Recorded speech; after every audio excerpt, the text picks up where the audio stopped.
Good afternoon. Welcome to the Midday Mull for Friday, the 12th of January.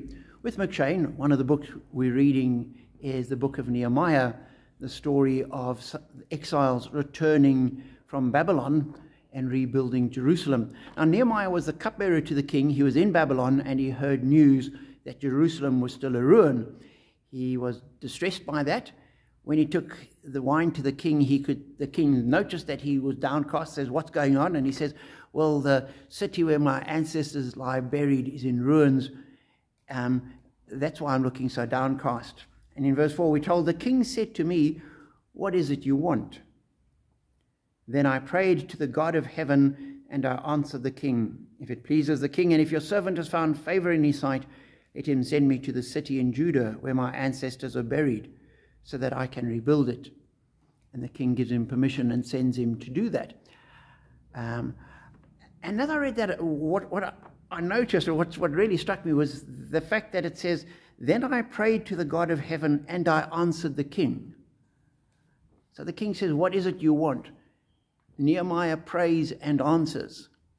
Now, clearly, he didn't say to the king, "Oh, just give me 2 days. I need to go home and fast and prepare myself and go to the upper room and face Jerusalem and kneel at the windows and pray there," much like Daniel did, where he was found praying, facing Jerusalem in the upper room in Babylon. He didn't say, "Oh, I first got to go and do that." He didn't have some set prayer to recite, because that would have taken too long. The king says, "What do you want?" You start, pray, and then answer. No, he must have prayed almost instantaneously as he answers the king. The timing between the king asking, "What do you want?" and his answer was not long, could not have been. And so it is just, to me, a reminder of how prayer can be so varied. Yes, set prayers are wonderful, and Jesus taught us, pray the Lord's Prayer, and it's a wonderful prayer to pray.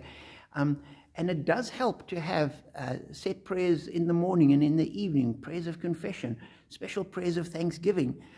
All of those are wonderful resources.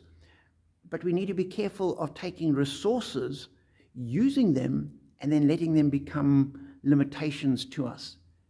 And we end up saying, it is so useful to kneel with a candle burning and pray in my room, that you end up saying, "Well, I haven't got a candle, I can't pray now." And once or twice when I was at the school as a chaplain, for whatever reason, we forgot to light the candles in the church. It was a high church school. And at the end of the service, I noticed the candles weren't lit, and I would say to some of the boys, "Oh, the candles aren't burning, we'd better do it all over again." And you could see them not sure whether this is true or not. That it's quite possible, maybe you do have to do it all over again. And so, "No, look, it's just a joke, don't worry.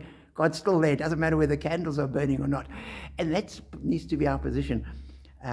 As with Nehemiah, in that moment between the question and the answer, he prayed to God. He probably just said, "God, grace, help." Sometimes that can be our prayer. Just, "God, help me." And that takes a split second. So be encouraged to pray. Be encouraged to use those set forms of prayers, but not be limited by them. And as with Nehemiah, be encouraged to pray in all situations, in all circumstances, whenever you need God's presence and help. He does hear, he does answer. And as we wait on him, listen to him, pray to him, we are blessed.